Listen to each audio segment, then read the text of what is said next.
옛날 옛적에 숲가장자리의 작은 집에 노인과 노인이 살았습니다. 그들의 삶의 모든 것이 논쟁 중이었고 한 가지만 빠졌습니다. 노인과 할머니는 자녀가 없었습니다. 노인이 작은 남자의 모양으로 진저브레드를 구워달라고 요청했을 때 노파는 헛간을 들여다보았고 밀가루가 거의 남지 않았습니다. 그녀는 그릇을 가져다가 상자를 따라 문지르고 바닥을 따라 쓸어 넘겼습니다. 그리고 소수의 밀가루 2줌이 모였습니다. 노파는 반죽을 사어 크림으로 반죽했고 진저브레드를 탁자 위에 올려놓을 때 그것을 가져다가 팔, 다리, 머리가 있는 작은 남자의 모양으로 만들었습니다. 그리고 오븐에 넣으십시오. 잠시 후 노파가 와서 진저브레드가 구워졌는지 확인하고 그것을 창가에 올려 식혔습니다. 진저브레드맨은 씻고 누워 있었지만 갑자기 일어나 집에서 가능한 한 빨리 뛰었습니다. 창에서 벤치로, 벤치에서 바닥으로, 바닥을 가로질러 문을 가로질러 문지방을 뛰어넘어 현관으로, 현관에서 안뜰로, 안뜰에서 문까지 멀리 더 멀리. 노파는 남편에게 전화를 했고 둘 다 남편을 쫓아갔다. 그러나 진저브레드맨을 잡는 것은 그렇게 쉽지 않습니다. 이제 그는 이미 농민들이 농작물을 타작하는 밭에 도달했습니다. 지나가는 진저브레드 남자는 이미 노파와 노파 모두에게서 도망쳤다고 외쳤다.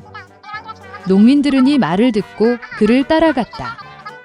그러나 아무리 빨리 달려도 그를 따라 잡을 수 없었습니다.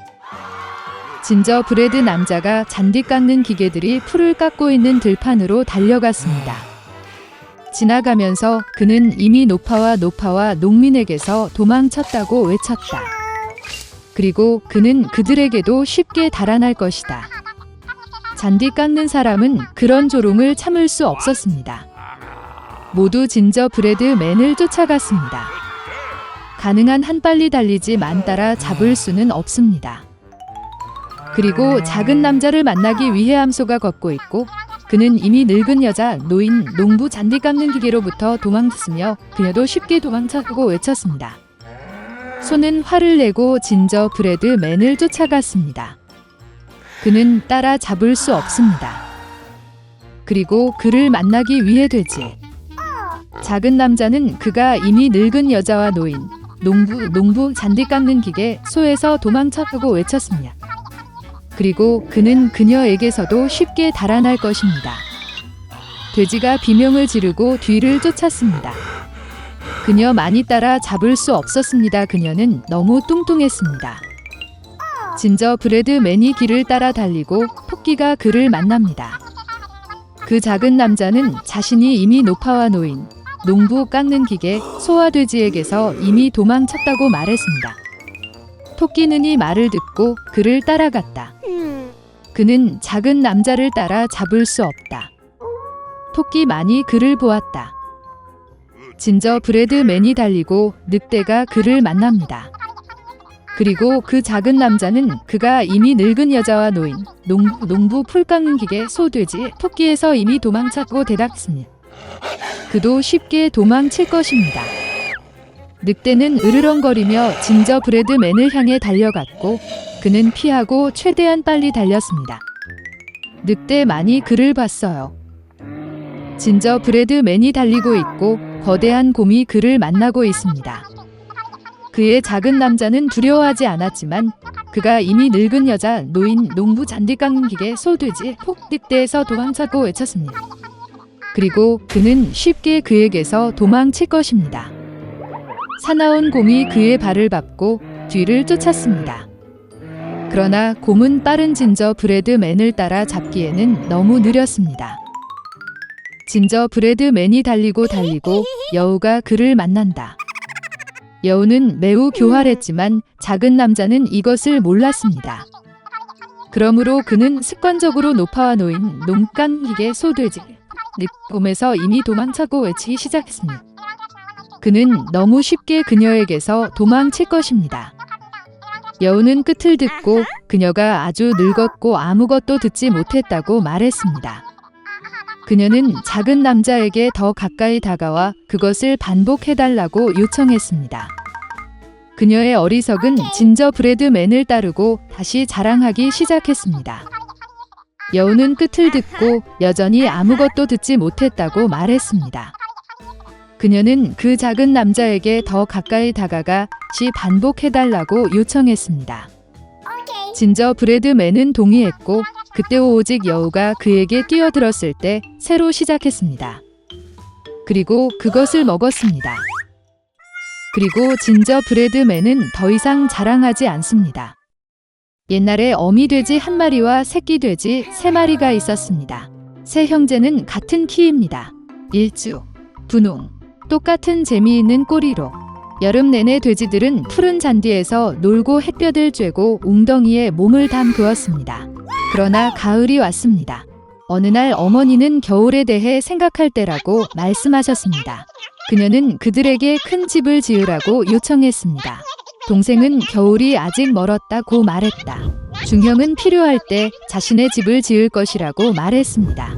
그리고 형은 집을 직접 짓기로 결정했습니다. 남동생과 중형들은 게임을 하는 것 외에는 아무것도 하지 않았습니다. 매일 추워졌습니다. 남동생은 지프로 집을 짓기로 결정했습니다. 동생은 겨울에 초가집이 매우 추울 것이라고 생각했습니다. 그는 나뭇가지와 나뭇가지로 집을 짓기로 결정했습니다. 저녁이 되자 그들의 집은 준비되었습니다. 그들은 자신을 매우 자랑스러워했고 건물을 충분히 얻지 못했습니다. 이제 그들은 자유롭고 그들이 원하는 것은 무엇이든 할 수 있었습니다. 그들은 형에게 가서 그가 자신을 위해 어떤 집을 지었는지 보기로 결정했습니다. 형은 건물을 짓느라 바빴다. 그는 돌을 바르고 찰흙을 반죽하고 천천히 안정적이고 튼튼한 집을 지었습니다. 동생들은 직장에서 형을 찾았습니다. 그들은 그가 어떤 요새를 짓고 있는지에 매우 놀랐습니다. 형은 침착하게 계속 일했습니다. 남동생과 중형들은 그의 집을 농담하고 웃기 시작했습니다. 그들은 너무 즐거워서 삐걱거리는 소리가 단디 넘어 멀리 울려 퍼졌습니다. 형은 늑대가 소리를 들을 수 있기 때문에 조용히 해달라고 요청했습니다. 남동생과 중형은 더욱 즐거워했습니다. 그들은 형이 겁쟁이라고 결정했습니다. 그리고 용감한 두 형제는 산책하러 갔습니다.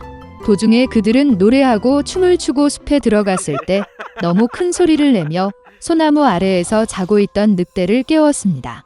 불만족스럽고 굶주린 늑대는 2마리의 멍청한 돼지가 비명을 지르는 곳으로 갔다.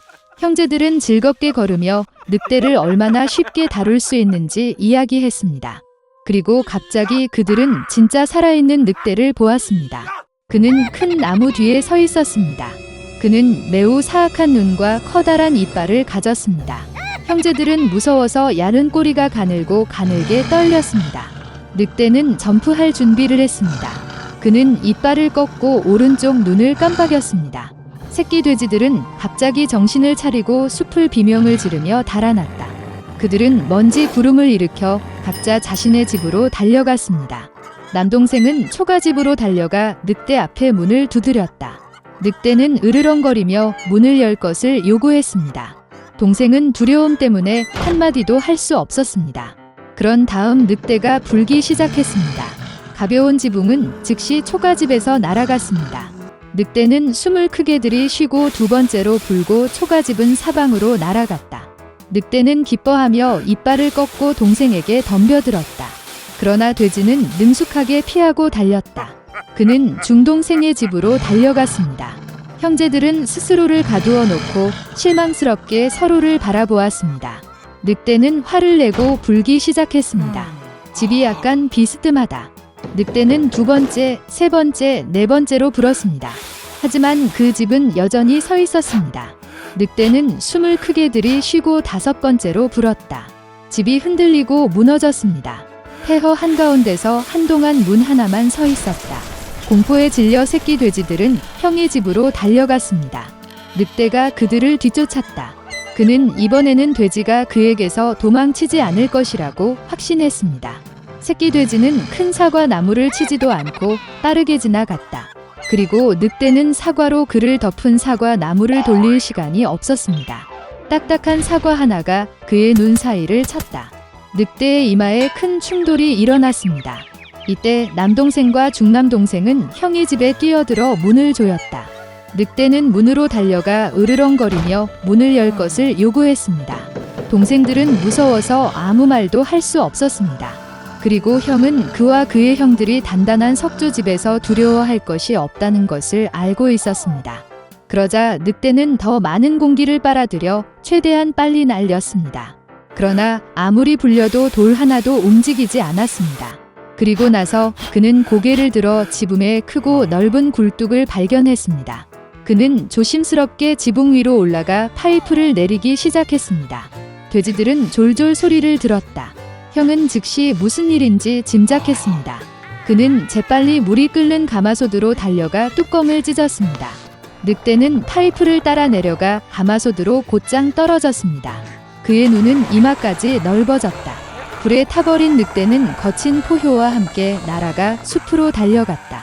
그리고 3마리의 작은 돼지는 그를 돌보았고 사악한 강도에게 교훈을 아주 교묘하게 가르친 것에 기뻐했습니다. 그때부터 형제와 어머니는 한 지붕 아래에서 함께 살기 시작했습니다.